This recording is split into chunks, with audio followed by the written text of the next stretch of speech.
Ben ritrovati! Se lo desiderate iscrivetevi al canale YouTube Claudio Ricci Italia Turismo. Turismo e piccoli comuni italiani. È stato aperto ai 5.500 piccoli comuni italiani un bando dal 17 luglio 2023 con le domande da presentare entro il 9 settembre. Un bando che si profila interessante per la valorizzazione dei piccoli luoghi italiani. Sono disponibili ben 34 milioni di euro nel periodo 2023-2025, utili per valorizzare i comuni con meno di 5.000 abitanti.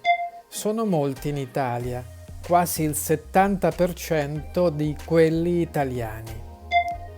Fra le azioni attuabili, citando il Ministero del Turismo, ci sono l'accessibilità, la mobilità, la rigenerazione urbana, ambiti correlati alla sostenibilità ambientale, forme di turismi locali e anche progettualità di nuovi itinerari.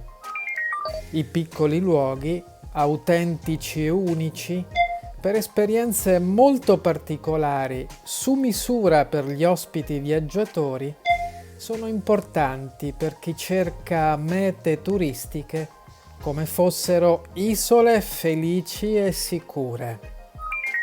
Buon viaggio nei piccoli comuni italiani.